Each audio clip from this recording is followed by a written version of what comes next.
नमस्कार, मैं सर केसरी आप सभी का बहुत-बहुत स्वागत करता हूं अपने यूट्यूब चैनल द परिश्रम डायनेमिक ग्रुप में और आशा करता हूं आप सभी बहुत अच्छे होंगे, ठीक है? तो हम लोग अभी रीजनिंग का एक पोर्शन पढ़ने वाले हैं। रीजनिंग में डाइस और डाइस ही आज हम लोग पढ़ने वाले हैं। तो आप लोग हो सकता है पहले पढ़े होंगे, अगर नहीं पढ़े हैं तो अच्छी बात है, पढ़ें तब भी अच्छी बात है, क्योंकि आपको बहुत सारा चीज़ आपको यहाँ पर कुछ नया सीखने को मिलेगा। तो सबसे पहले हम जो बात करते हैं कि डाइस है ना, डाइस यानी पासा। देखिए, पासा आप में से सभी लोग देखे होंगे, ठीक है, चाहे तो लूडो खेलते समय या फिर और बहुत भिन्न भिन्न जगह पर, ठीक है। तो पासा में कितने सतह होते हैं? एक पासा पहले आप बना लीजिए। सबसे पहले आप एक पासा बना सकते हैं इस तरह से, ऐसे करके देखिए, एक ऐसा, ये फिर यहाँ पर से ये कर लेते हैं, ये कर लेते हैं और ये इस तरह से मिला देते हैं, तो ये एक पासा बन गया। तो पासा में टोटल कितना सतह होता है? तो देखिए 1 2 3 टोटल 6 सतह होता है। 6 में आपको 3 दिखता है और 3 पीछे रहता है। पासा जो होता है उसमें सिर्फ 6 सतह होता है और 6 सतह में 3 आपको दिखते रहता है और 3 पीछे में रहता है, यानी टोटल 6 सतह होता है। तो हम लोग आज चर्चा करने वाले हैं कि इस पासा से रिलेटेड। तब तक 1 मिनट आप लोग ये कि इसमें क्या क्या हम लोगों को क्वेश्चन आता है और कैसे हम लोगों को सॉल्व करना है, ठीक है। तो पहला इसमें एक चीज़ जान लीजिए कि पासा में 6 फेस होता है। आप लिख सकते हैं कि पासा के 6 सतह होते हैं। एकदम आसान भाषा में पासा के 6 सतह होते हैं। एकदम कोई हड़बड़ी नहीं है, एकदम इत्मीनान से पढ़ेंगे और कोई टेंशन नहीं, एकदम आराम से सोचिए, आराम से पढ़िए। हम लोग आराम से ही पढ़ने वाले हैं, ठीक है। तो आप लोग पहला पॉइंट लिख लीजिए कि पासा में कुल 6 सतह होते हैं, ठीक है। या लिख सकते हैं कि अ डाइस हैज 6 फेज, है ना, इंग्लिश में भी लिख सकते हैं अ डाइस हैज 6 फेज। पासा में 6 सतह होते हैं। क्लियर, कोई प्रॉब्लम नहीं आना चाहिए। चलिए अब हम लोग जो अगला बात करेंगे, जो पासा है, तो ये जो डाइस है, डाइस 2 प्रकार का होता है। एक होता है स्टैंडर्ड डाइस, स्टैंडर्ड डाइस, यानी एक होता है कि स्टैंडर्ड का मतलब हो गया मानक पासा और दूसरा होता है जनरल डाइस, ठीक है, जनरल डाइस। ये हो गया आपका मानक पासा कह सकते हैं और इसको साधारण पासा कह सकते हैं। तो भाई स्टैंडर्ड और जनरल में क्यों बांटे हम लोग? स्टैंडर्ड और जनरल में आखिर क्यों बांटे? तो आपको एक चीज़ याद रखिएगा कि हमेशा इसमें एक चीज़ याद रखिएगा कि स्टैंडर्ड क्या होता है, ठीक है। तो स्टैंडर्ड में आप लोग याद रखिएगा कि वह डाइस स्टैंडर्ड डाइस होगा जिसके दोनों अपोजिट सतहों का योग हमेशा 7 आए, है ना। मतलब अगर एक पॉइंट लिख सकते हैं कि यदि किसी पासा के 2 विपरीत सतह का योग 7 आए तो वह स्टैंडर्ड डाइस कहलाएगा। समझ गए? यदि किसी पासा के 2 विपरीत सतह मतलब अगर ये इधर 3 है तो पीछे में 4 होना चाहिए तभी 7 होगा। यहाँ 2 है तो नीचे में 5 होना चाहिए तभी 7 होगा। यहाँ 1 है तो पीछे में 6 हो जाना चाहिए तभी 7 होगा। मतलब कि वैसा पासा जिसके 2 विपरीत सतहों का योग 7 आए तो वो उसको हम लोग स्टैंडर्ड पासा कहेंगे। समझ में आ गया? जैसे हमेशा इसमें रहेगा कि अगर एक तरफ 1 है तो पीछे तरफ क्या होगा? पीछे तरफ 6 होगा तभी तो 7 होगा। अगर इधर 2 है तो पीछे होगा क्या? पीछे होगा 4, पीछे होगा 5 तभी तो ये 7 होगा। अगर ये 3 है तो पीछे होगा 4 तभी तो ये 7 होगा। तो ये हो गया आपका स्टैंडर्ड पासा का पहचान। हमें लगता है आप लोगों को अच्छी तरह से समझ में आ गया होगा। आप लोग नोट करते जाएं, क्योंकि जब तक आप नोट नहीं करेंगे, कॉपी पेन नहीं रखेंगे, तब तक जो भी पढ़ा रहे उसका ज़्यादा वैल्यू नहीं मिलेगा।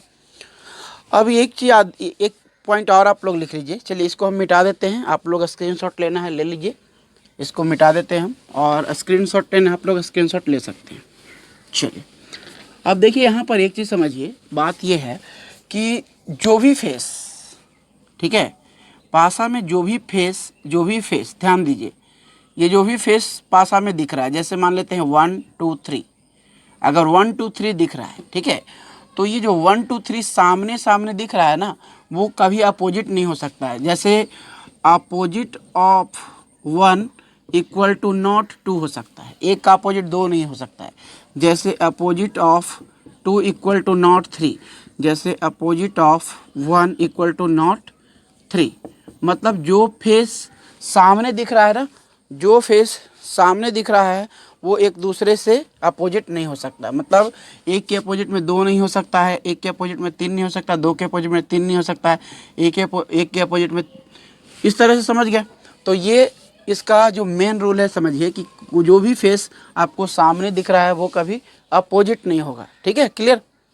तो आगे हम लोग बढ़ते हैं कि जो फेस सामने दिख रहा है वो कभी भी अपोजिट नहीं।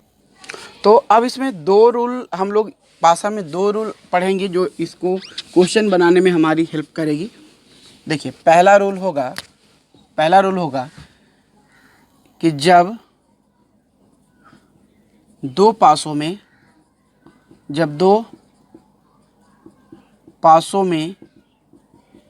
एक संख्या समान हो, ये पहला रूल है।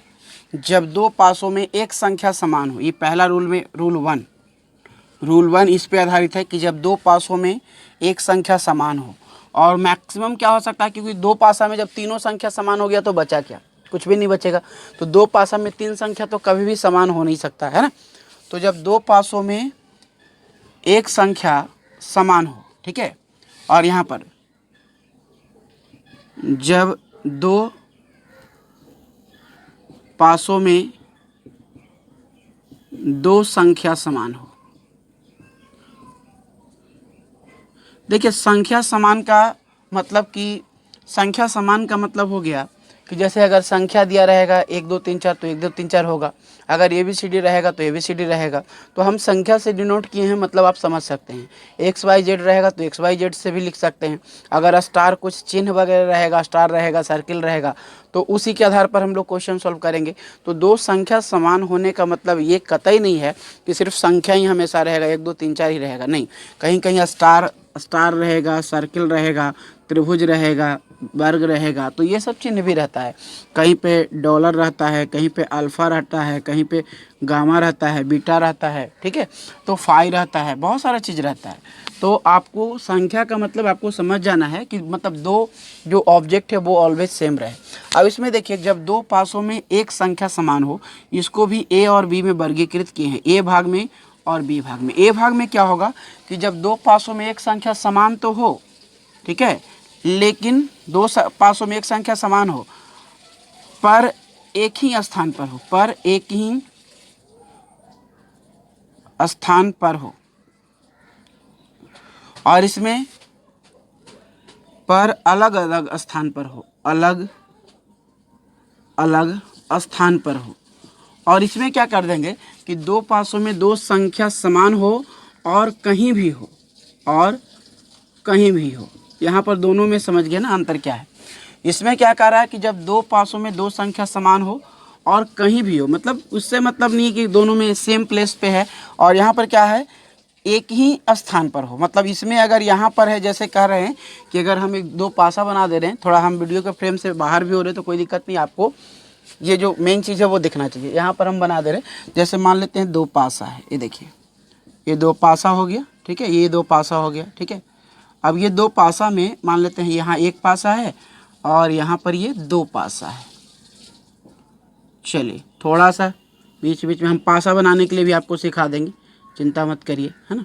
तो ये 2 पासा है मान लेते हैं। अब देखिए यहाँ पर 1 है, 5 है, 6 है, यहाँ पर 2 है, 3 है, 4 है। सिर्फ एक दोनों में कॉमन कौन है बाबू, दोनों में सिर्फ और सिर्फ यहाँ देखिए 1 4 5 एक ही कर देते हैं।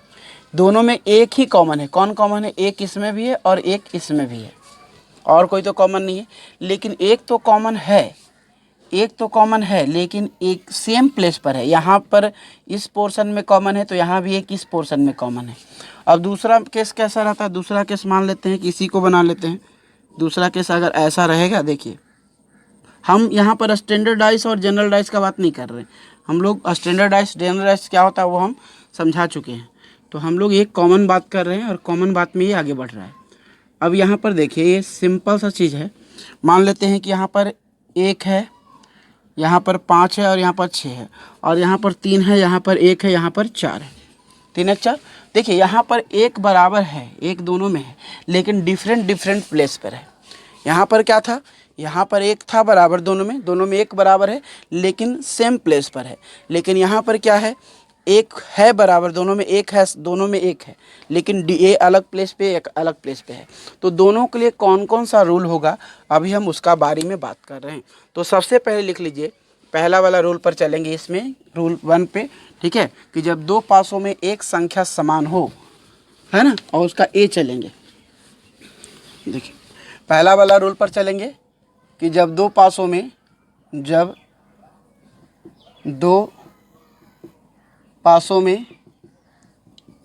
एक संख्या समान हो, जब दो पासों में एक संख्या समान हो, और इसमें ये जो पहला रूल का है, और इसमें पॉइंट ए है, ठीक है, और पॉइंट ए में क्या कह रहा है, और एक ही स्थान पर हो, तब इसको कैसे सॉल्व करेंगे वो बता रहे हैं। अब देखिए हम फिर से बना ले रहे हैं डाइस, ठीक है, ये डाइस हो गया आपका, ये डाइस हो गया, ठीक है। यहाँ पर हम रख लेते हैं 5, यहाँ पर 2, यहाँ पर 1, दूसरा डाइस।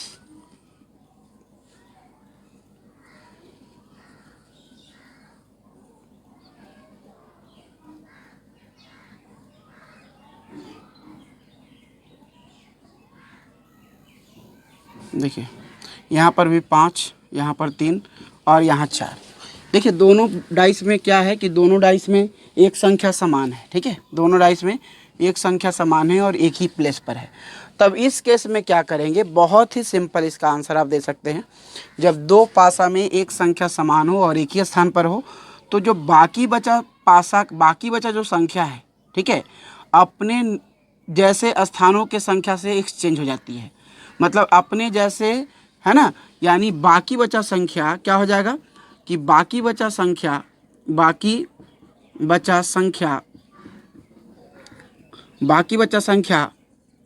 अपने समान स्थानों वाली संख्या का विपरीत होगी, जबकि जो कॉमन संख्या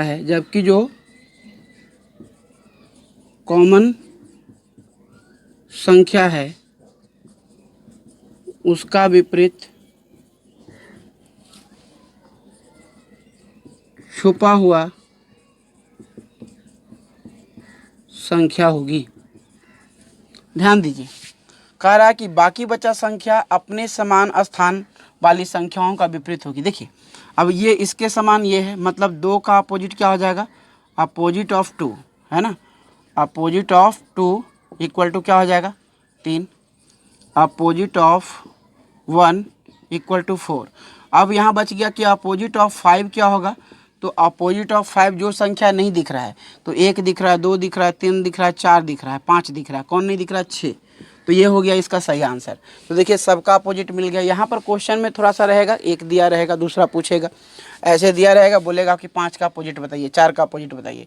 तो आई होप आप लोगों को समझ में आ गया होगा। फिर से समझ लीजिए कि जो अगर दो पासों में एक संख्या समान हो, है ना, तो बाकी बचा जो दोनों संख्या है वो एक दूसरे का अपोजिट होगा, समान प्लेस पे। जैसे इसके जैसा स्थान पर ये, तो इसका अपोजिट है, इसका अपोजिट। और जो दिया गया संख्या है इसका अपोजिट क्या होगा, तो इसका अपोजिट वो संख्या होगा जो नहीं दिख रहा है। चलिए दूसरा क्वेश्चन देखिए, स्टैंडर्ड डाइस का बात नहीं कर रहे हैं हम। स्टैंडर्ड डाइस में क्या होगा, ऐसे इसमें देखेंगे तो 6 5 11 हो जा रहा है, तो ये स्टैंडर्ड डाइस नहीं है, ठीक है। चलिए अब दूसरा एक क्वेश्चन हम इसी पे देते हैं, ठीक है, कि जैसे मान लेते हैं कि यहाँ पर है 2 3 और यहाँ पर है 4, ठीक है, यहाँ पर है आपका 1, यहाँ पर है आपका 5 और यहाँ पर है आपका 4, ठीक है। अब कह रहा है आपको निकालना है, मान लेते हैं आपको निकालना है, ठीक है। अब बाकी बची संख्या ना, मान लेते हैं कि आपको निकालना है कि 3 का अपोजिट क्या है या 4 का अपोजिट क्या है। तो हम देखेंगे कि दोनों संख्या में 4 कॉमन है और सेम प्लेस पर है। अगर 4 कॉमन है और समान स्थान पर है तो बाकी क्या होगा, बाकी ये जो बचा इसका अपोजिट और ये जो बचा है इसका अपोजिट। Very good. तो हम यहाँ पर लिखेंगे कि 4 जो है कॉमन संख्या है दोनों में, तो 3 के opposite of 3 equal to 5 and opposite of 2 equal to क्या हो जाएगा 1 एंड अपोजिट ऑफ 4 के अपोजिट में क्या होगा, वो संख्या जो छुपी हुई है यानी 6। तो मुझे लगता है कि ये समझ में आ गया होगा कि हम क्या बता रहे हैं और कैसे बता रहे हैं। मुझे लगता है आपको अच्छे से समझ में आ गया होगा। ठीक है, चलिए तो आगे बढ़ते हैं हम लोग। बहुत ही अच्छे से समझ में आ गया होगा, मुझे ऐसा लगता है कि आपको अच्छे से समझ में आ गया होगा। ठीक है, अब एक क्वेश्चन हम लोग इस पे बता देते हैं। ठीक है, एक क्वेश्चन थोड़ा सा हम लोग उस पे बात करेंगे। इसी पे एक क्वेश्चन और देख लीजिए। चलिए एक क्वेश्चन इसी पे और दे लेते हैं। चलिए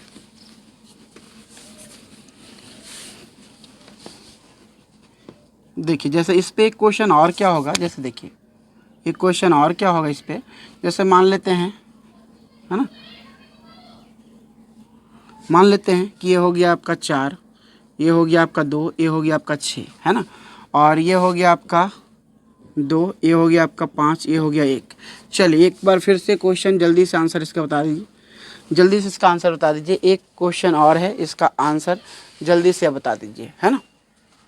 ये वाला है कि जब 2 पासों में एक संख्या समान हो और एक ही स्थान पर हो। ठीक है, तो इसको कैसे सॉल्व करेंगे, तो इसको जल्दी से बता दीजिए।